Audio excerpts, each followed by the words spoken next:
In the vast expanse of space, aboard the Verdani Prime Station, home to the Galactic High Command, the Vorak filing system had been operating flawlessly for over 3,000 years.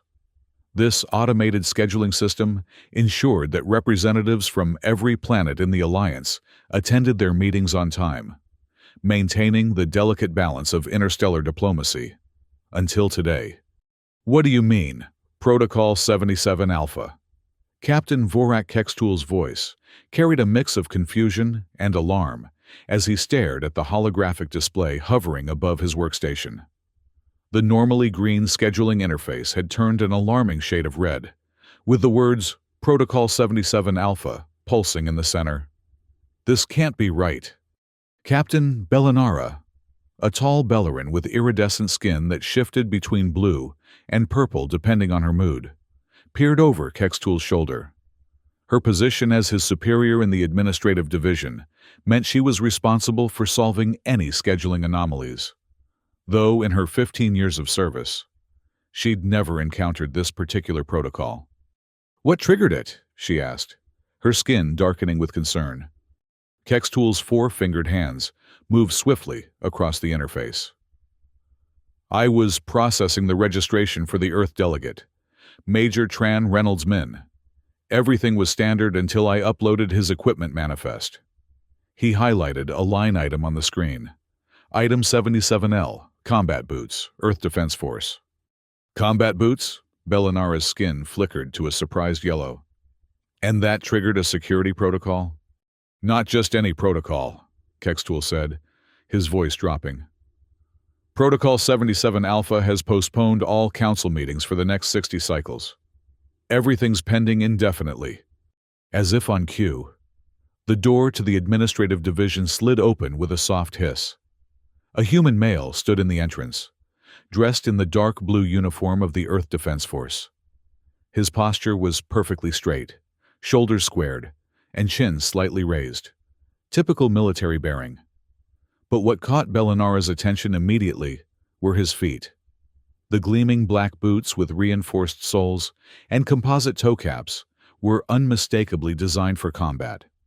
Major Tran Min, Earth Delegation, the human announced, offering a crisp salute. I was informed my meeting with the Agricultural Resources Committee has been postponed. May I ask why? Bellinara and Kextool exchanged glances.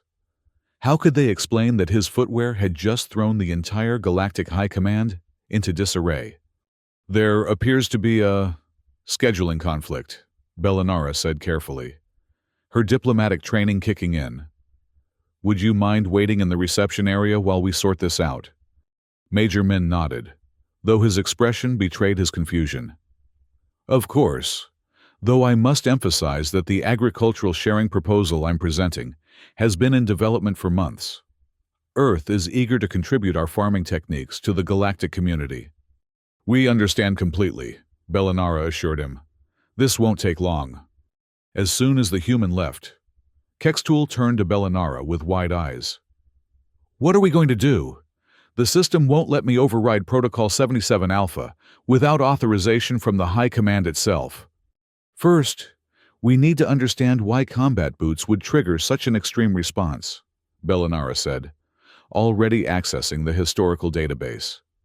There must be precedent. The next hour was spent diving deep into the system logs. Kextool discovered that Protocol 77 Alpha had been activated 17 times in the past millennium, each instance corresponding with delegates arriving from various species, Zarians, crystallins, even representatives from the Hive Mind Collective, all wearing what their cultures classified as combat-ready footwear. I don't understand, Kextool said, scratching his ridged forehead. Why would footwear matter in diplomatic meetings? Bellinara's skin had settled into a thoughtful azure. Let's ask our human guest. Perhaps there's cultural context we're missing. Back in the reception area, Major Min sat patiently, reviewing notes on his datapad. He stood when Bellinara approached. Major, I have an unusual question, she began. Could you explain the significance of your combat boots in Earth diplomatic settings? Min looked down at his feet, Then back at Bellinara with genuine bewilderment. These? They're standard military dress uniform components. All Earth Defense Force officers wear them for formal occasions, including diplomatic meetings. And during these diplomatic meetings, Bellinara continued carefully, are you expecting combat? Min laughed, then quickly composed himself. No, not at all. It's ceremonial, a sign of respect. Actually, we present our best, most disciplined appearance when meeting with important allies. Interesting, Bellinara said, though her skin betrayed her confusion with ripples of green. Have you found that wearing combat boots affects your negotiations with other species? Min considered this. Well, now that you mention it, several of our trade agreements were finalized much faster than expected. The Zarians, in particular, seemed eager to conclude our mineral rights discussions after seeing our delegation. We assumed it was because they recognized Earth's military efficiency. Bellinara nodded slowly. Thank you, Major. Please continue waiting. We're working to resolve the situation. As she walked back to Kextool's station, a concerning theory was forming in her mind. I need to contact the Xenoarchaeological Institute, she told Kextool. I think we may have a significant cultural misunderstanding on our hands. Deep beneath the surface of Verdani Prime, in the cavernous halls of the Xenoarchaeological Institute, Dr. Velterin was leading his team through an analysis of ancient Earth warfare patterns. The Vorak xenoarchaeologist had dedicated his career to understanding the military history of various species, with a particular fascination for human conflicts. When the communication from Administrative Division came through, Velterin was standing before a massive holographic reconstruction of what humans had called the Battle of Hastings. Captain Bellinara, he greeted, his long face serious as always. How can the Institute assist you? Dr. Velterin, I need information on human combat footwear, Bellinara said without preamble. Specifically, its historical significance and how other species might interpret it. Velterin's eyes widened slightly. Fascinating timing. We're currently mapping the footwear imprints from 6,000 years of human warfare. He gestured to his assistants, Zephyrin, a slender humanoid with pale blue skin, and Kilt, an insectoid researcher whose compound eyes constantly processed multiple data streams simultaneously. Show her the pattern recognition overlay, Velterin instructed. Kilt chittered acknowledgement and manipulated the holographic controls. The battle scene zoomed out, then multiplied into dozens of different battlefields, spanning human history. Hastings, Waterloo, Gettysburg, the Industrial Wars, the information conflicts. Each battlefield was overlaid with heat maps showing troop movements, with bright red lines indicating the paths of soldiers. These red lines, Velterin explained, are the tracked imprints of what humans call combat boots. Notice how they appear in every single conflict, across all terrain types, weather conditions, and technological eras. That's extensive, Bellinara admitted. But what's the significance? The significance, Velterin said, zooming in on a modern battlefield, is that humans have never developed a separate concept of combat footwear versus civilian footwear. To them, boots are simply practical tools, worn in both war and peace. But to every other spacefaring species, designated combat footwear is only worn when preparing for immediate conflict. Zephyrin stepped forward. In our historical analysis, we've found that when Zarians see combat boots, they interpret it as a state of combat readiness. Crystallans view them as a declaration of willingness to engage in physical hostilities. The Hive Mind Collective considers them a form of pre-aggressive posturing. And humans wear these to diplomatic meetings? Bellinara asked, her skin paling to a concerned white. Constantly, Velterin confirmed. From Earth's perspective, they're simply being formal and respectful. From the perspective of every other species in the galaxy, they're walking into peace talks dressed for war. Bellinara's mind raced. This explains why the protocol was triggered. The system interpreted Major Min's boots as a sign that Earth was approaching negotiations from a combat-ready stance. Precisely, Veltrin agreed. To the Galactic High Command's security algorithms, a representative in combat boots might as well be carrying a loaded weapon. I need to report this to Commander Thexwell immediately, Bellinara said.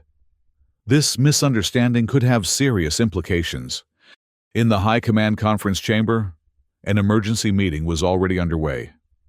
Commander Thexwell, a massive Gorthan whose gray-skinned face was lined with the wisdom of centuries, sat at the head of the quantum encrypted table. Around him were gathered representatives from the species most frequently involved in negotiations with Earth. Admiral Zek of the Zarian Naval Command, Crystalline Assembly Leader Quartz, and Chief Analyst Mun, a singular representation of the Hivemind Collective. The pattern is undeniable, Thexwell was saying as holographic data swirled above the table. Every Earth delegate arrives in combat boots, and our negotiations always conclude with unusual speed. Because we believe they're threatening us, Admiral Zek said, his scaled face contorted in a grimace. All this time, we've been interpreting their footwear as a statement of military intent. The Crystalline Assembly has documented 17 separate occasions where we accelerated trade concessions, specifically because Earth representatives appeared combat-ready, Leader Quartz said, her crystalline body refracting light as she spoke. We assumed it was a tactical pressure technique. Chief Analyst Mun, whose gelatinous form contained millions of interconnected organisms, pulsed thoughtfully. The Hivemind's collective analysis suggests Earth has been inadvertently employing psychological warfare in every diplomatic encounter. They approach negotiations with a tactical mindset, to win over all parties, even when pursuing peaceful outcomes. As they spoke, tension levels in the room rose perceptibly. The environmental systems automatically increased pheromone filtration to prevent stress signals from escalating among the different species.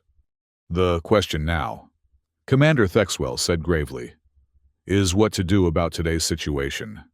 Do we maintain Protocol 77 Alpha and continue postponing all meetings with Earth delegates, or do we make an exception? Admiral Zek slammed a scaled fist on the table.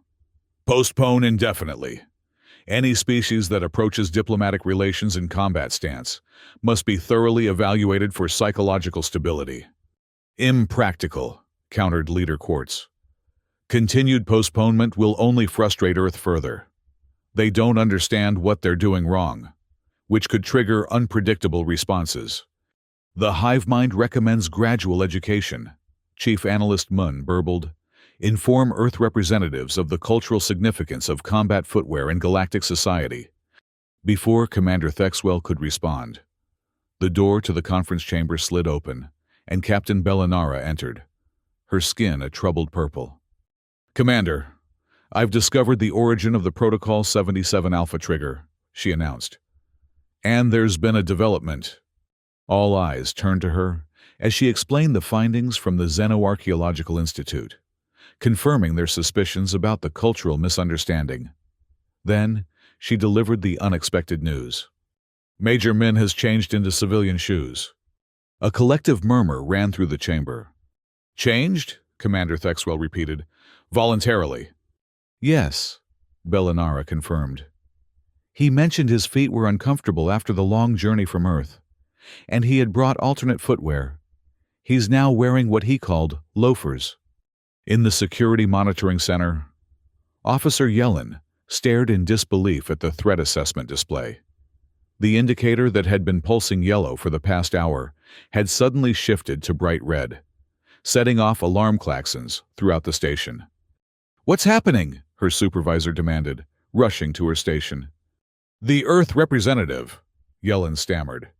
He changed from combat boots to civilian shoes in under 30 seconds. That's impossible, the supervisor said. No known species transitions from combat-ready to civilian casual that quickly. It must be a sensor malfunction. But the video feed confirmed it. Major Min had simply sat down, removed his combat boots, and slipped on comfortable civilian shoes without ceremony, or apparent strategic consideration. The implications were staggering. If humans could transition from war footing to peaceful stance that easily, how should the Galactic High Command interpret their intentions? Was this a psychological tactic, a pretense of peace to lower defenses? Or was it further evidence that humans simply didn't attach the same significance to footwear that other species did? The security team's analysis was immediately transmitted to the emergency meeting in the conference chamber, where the debate had reached a fevered pitch. "This changes everything," Admiral Zek hissed. "A species that can switch between combat and civilian states without psychological transition is unpredictable at best, dangerous at worst. Or it confirms our misunderstanding," Leader Quartz countered. "If they change footwear casually, it supports the theory that they don't associate it with combat readiness." Chief Analyst Munn's gelatinous form rippled with rapid calculations. The hive mind calculates a 78.3% probability that this is further evidence of cultural disconnect rather than strategic deception. Commander Thexwell sat silently, absorbing all perspectives. The tension in the room was palpable, the environmental systems working overtime to filter the stress pheromones filling the air. Every species represented had centuries of ingrained assumptions about what combat footwear signified. Could they all be wrong? Finally, he stood, towering over the assembled representatives. "I've made my decision," he announced. "Protocol 77 Alpha is hereby suspended for the current situation. The meeting with Earth's representative will proceed immediately, with highest priority." "Commander," Admiral Zek protested, "this could be a dangerous precedent." "More dangerous than creating diplomatic incidents over footwear," Thexwell countered. "We've wasted enough time on this misunderstanding. Officer Yellen," he said into his communicator, "update the threat assessment algorithm. When Earth representatives transition to civilian footwear, it should be interpreted as a peace signal, not an escalation." "Yes, Commander," came the reply. As the conference room was hastily prepared for Major Min's agricultural presentation, Commander Thexwell couldn't help but marvel at the absurdity of the situation. Thousands of years of interstellar diplomacy, and they had been thrown into crisis by a pair of boots. Major Tran, Reynolds Min, walked into the council chamber completely unaware of the crisis he had narrowly averted by simply changing his shoes. He noticed that the assembled representatives seemed unusually attentive, even tense, but attributed it to the importance of Earth's agricultural proposal. The meeting proceeded with unprecedented efficiency. Trade agreements that would normally take months to negotiate were approved within hours. Technology sharing protocols were established without the usual lengthy debates over security concerns. By the time Major Min concluded his presentation on Earth's revolutionary vertical farming techniques, the entire Agricultural Resources Committee had unanimously approved the proposal. Commander Thexwell checked his biological chronometer, which indicated that only 4 hours had passed since the meeting began. He released a long breath, equal parts surprised and impressed. Perhaps comfortable shoes were humanity's ultimate diplomatic weapon after all. As Major Min gathered his materials, blissfully unaware of the impact his footwear had made on galactic politics, an update to Protocol 77 Alpha was being distributed throughout the galaxy. If Earth representatives arrive wearing combat boots, postpone all meetings. If they change to civilian footwear, prioritize immediate engagement. The unanswered question, whether Earth would ever realize the power of this simple change, lingered in Commander Thexwell's mind as he watched the human delegate depart. The galaxy would continue to adapt to humanity's peculiar habit of treating combat gear as everyday attire, never knowing that the fate of interstellar relations sometimes hung on something as trivial as a pair of shoes.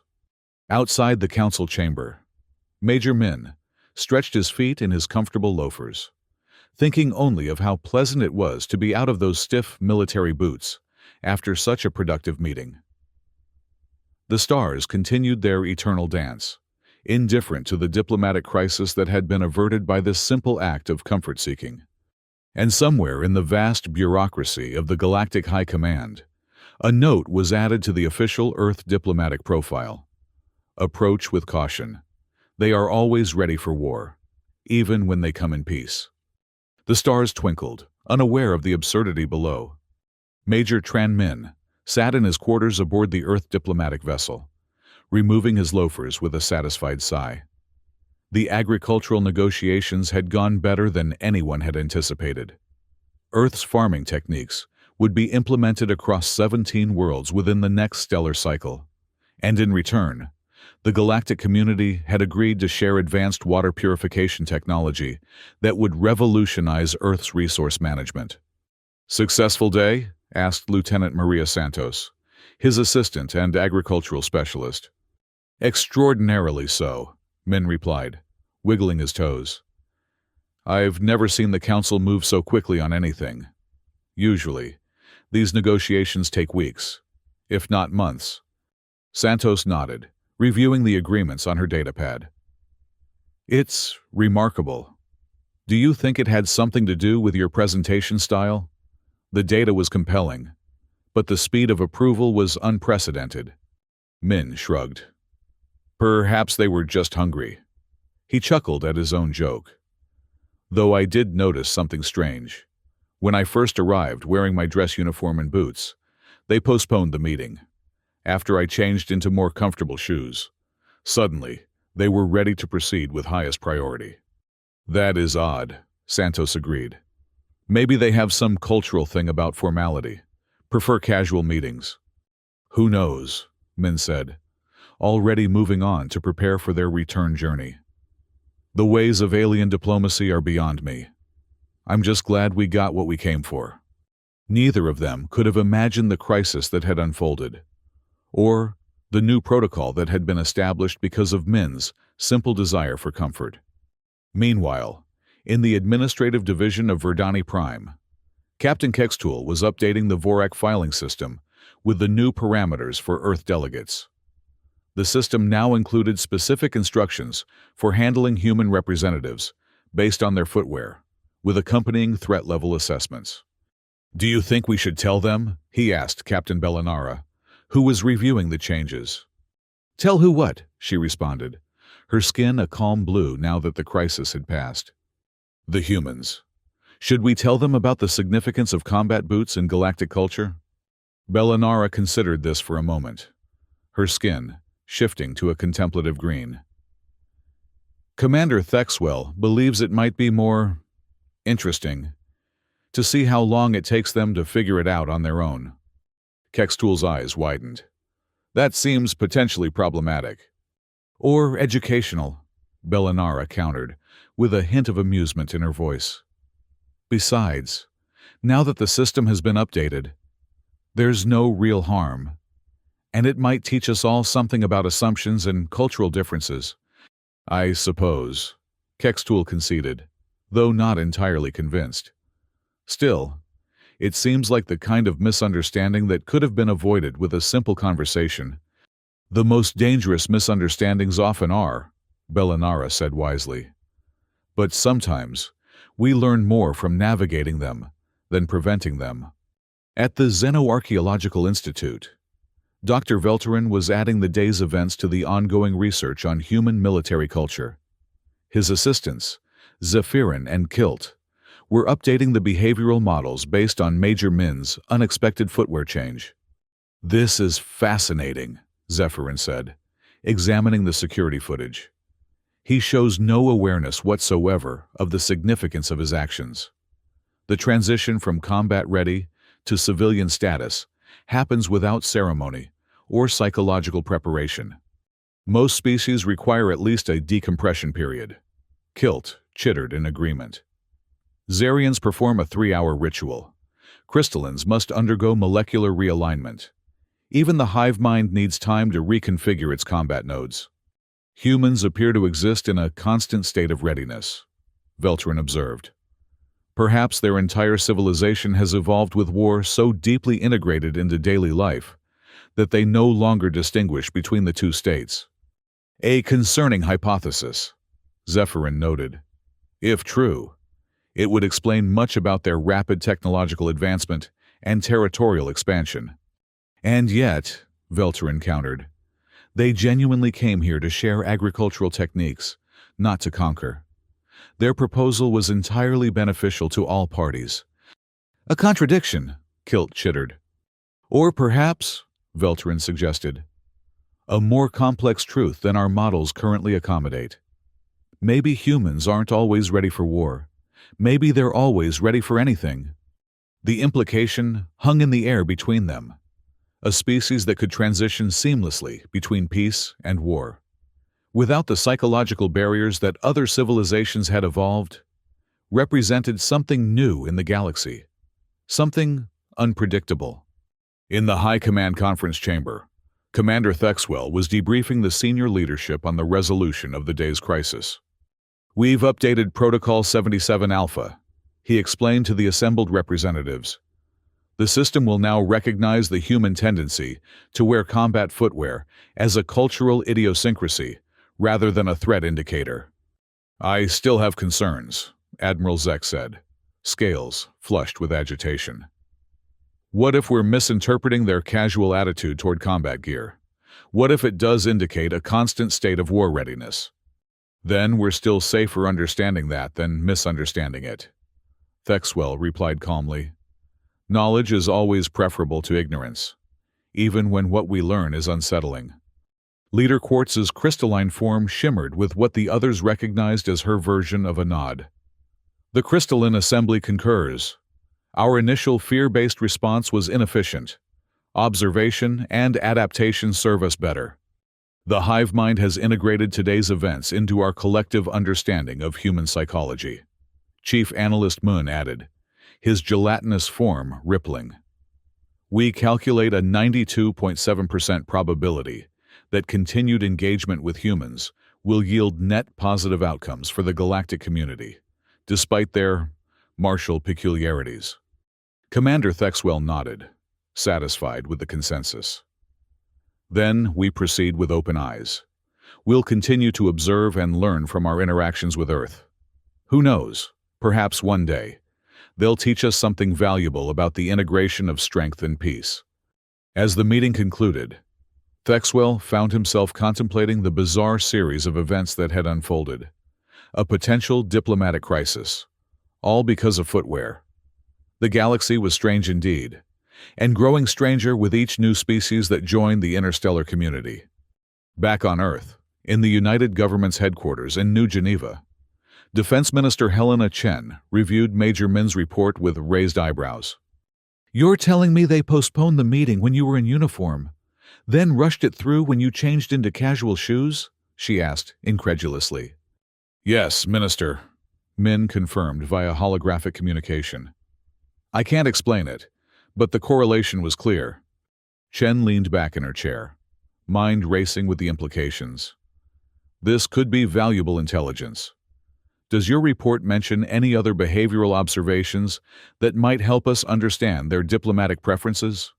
Nothing conclusive, Min admitted. Though I did notice that several representatives seemed unusually fixated on my feet throughout the meeting. Your feet? Chen repeated, trying to maintain her professional composure. Yes, ma'am. Particularly the Zarian Admiral. Kept looking down and then making notes. I assumed he was just fidgety. Chen made a note to have the Xenocultural Division look into this.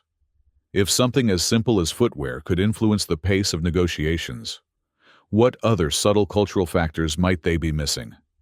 Good work, Major, she said finally. Your successful negotiation of the agricultural exchange will benefit billions, and this footwear observation may prove useful in future diplomatic missions. After ending the communication, Chen sat in thoughtful silence. The galaxy was full of mysteries, and humanity was still learning how to navigate its complex social structures. She made a mental note to consider issuing new guidelines for diplomatic attire, pending further investigation. Little did she know that across the galaxy, similar conversations were taking place among the leadership of every spacefaring civilization, all centered around the peculiar human relationship with combat boots. Months later, at a routine diplomatic function on Verdani Prime, an Earth delegation arrived for trade negotiations.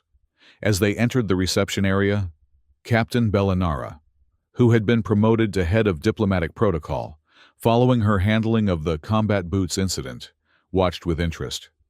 The lead negotiator, Ambassador Jorgen, was wearing elegant civilian shoes with his diplomatic uniform. The moment he stepped into the reception area, the Vorak filing system immediately flagged his profile as priority engagement, peaceful intent. Bellinara's skin rippled with amusement. The humans still hadn't been officially informed about the significance of their footwear choices. Yet somehow, word had gotten around. Whether through observation or intuition, Earth's diplomatic corps had begun sending representatives in civilian shoes for important negotiations. Fascinating adaptation, she murmured to herself. What she didn't know was that back on Earth, a classified memo had circulated among diplomatic personnel, titled Footwear Considerations in Interstellar Negotiations. The memo detailed the curious correlation between shoe types and negotiation outcomes, recommending civilian footwear for cooperative engagements and suggesting that military boots be reserved for situations where Earth needed to project strength. The humans had noticed the pattern, even if they didn't fully understand the reason behind it. In typical human fashion, they had adapted quickly, turning an accidental cultural misunderstanding into a deliberate diplomatic strategy. As Ambassador Jorgen was escorted to the council chamber, where representatives from 17 worlds awaited him, Bellinara couldn't help but wonder if the humans would ever discover the full story behind Protocol 77 Alpha.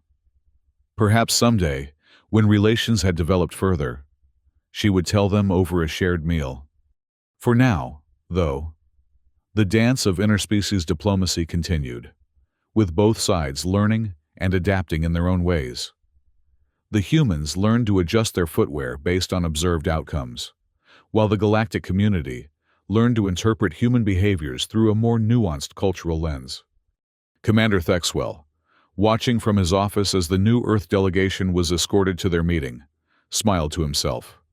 The galaxy was a complex place, full of potential misunderstandings that could lead to conflict. But it was also a place where different species could learn from each other, adapting and growing together. All it took was the willingness to step into another's shoes, combat boots or otherwise. In the Security Monitoring Center, Officer Yellen observed the threat assessment display with satisfaction. The indicator remained a calm, reassuring green as Ambassador Jorgen and his team proceeded through the station. The updated protocols were working perfectly. Earth delegation passing security checkpoint 3, she reported routinely. Threat assessment nominal. Her supervisor nodded, remembering the chaos of the combat boots incident months earlier. Amazing how something so simple caused such a stir. Cultural differences, Yellen replied, with the wisdom of someone who had witnessed firsthand how easily misunderstandings could escalate. Makes you wonder what other assumptions we're making without realizing it. Indeed, throughout the galaxy, xenoanthropologists, cultural liaison officers, and diplomatic specialists were now paying much closer attention to the subtle details of interspecies communication. The combat boots incident had highlighted a blind spot in the galactic community's approach to cultural integration, the danger of assuming universal meanings for cultural signifiers. As a result, new programs had been established to document and analyze such potential misunderstandings before they could cause diplomatic incidents. The Galactic High Command had even created a dedicated Department of Cultural Interpretation, tasked with identifying and clarifying cross-species misconceptions. In a way, Major Min's uncomfortable feat had inadvertently advanced interstellar relations more than any formal treaty could have. At the Xenoarchaeological Institute, Dr. Velterin was presenting his findings on human military-civilian integration to a fascinated audience of researchers from across the galaxy. The key insight, he explained, gesturing to the holographic display showing historical human footwear evolution, is that humans never developed the clear psychological separation between war and peace that most spacefaring species consider fundamental. The audience murmured in surprise. Instead, Velterin continued, they exist in a continuous spectrum of readiness, able to transition between states without the ceremonial or psychological barriers that other species require. This isn't because they're always preparing for war, as was initially feared, but because they've integrated the concepts of strength and peace in ways our cultures separated millennia ago. Zephyrin stepped forward to add context. Consider the etymology of human diplomatic terms. They negotiate peace, literally meaning they approach peace as something to be won through strategic engagement. They secure agreements, implying safety comes through formal structure. Even their concept of diplomatic corps reveals the military organizational thinking behind their peaceful interactions. Kilt chittered agreement. Their history shows this integration clearly. Their most significant peacemaking entities, like their historical United Nations, were formed immediately after their most devastating conflicts. They don't see peace as the absence of war, but as its alternative expression. The implications of this research extended far beyond footwear protocols. It suggested a fundamental difference in how humans conceptualized their place in the galaxy, not as beings who were either at war or at peace, but as beings who carried both potentials simultaneously, ready to express either depending on circumstances. This insight was both concerning and promising. Concerning because it meant humans might never develop the clear separation between military and civilian mindsets that other species considered essential for stable interstellar relations. Promising because it suggested humans might offer new approaches to persistent galactic challenges, bringing their unique, integrated perspective to problems that had resisted traditional solutions. As the galaxy continued to absorb and adapt to humanity's presence, the combat boots incident became something of a legendary case study in interspecies relations, a reminder that the most dangerous misunderstandings often arose not from what was different, but from what was assumed to be the same. In the years that followed, other cultural differences would emerge, some causing similar confusion, others passing unnoticed. But none would quite capture the perfect absurdity of interstellar diplomacy being thrown into chaos by a pair of boots that meant something entirely different to the wearer than to everyone else. And on Earth, diplomatic personnel continued to receive that classified memo about footwear considerations, never quite understanding why their choice of shoes seemed to matter so much to their alien counterparts. Some speculated it had to do with height differentials, others with perceived formality levels.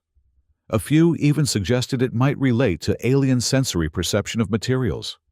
None guessed the truth, that their boots had once been interpreted as a declaration of war readiness across the galaxy. Perhaps it was better that way. After all, as Commander Thexwell had wisely observed, sometimes the most valuable diplomatic tool was a comfortable misunderstanding that everyone could live with. Major Tran Reynolds-Min eventually retired from the Earth Defense Force to become a full-time agricultural liaison to the galactic community. His pioneering work in adapting Earth farming techniques to alien worlds earned him numerous accolades and a permanent position on Verdani Prime. And through it all, he never wore combat boots to diplomatic functions again, having decided that comfortable shoes simply made for better negotiations, never knowing that this simple preference had once saved the galaxy from a diplomatic crisis and changed interstellar relations forever. The stars continued their eternal dance, witnesses to the comedy of errors and unexpected insights that defined relations between species. And somewhere in the vast archives of the Galactic High Command, Protocol 77, Alpha, remained. A silent reminder that understanding often came from the most unexpected places, even from beneath the feet of those who walked among the stars.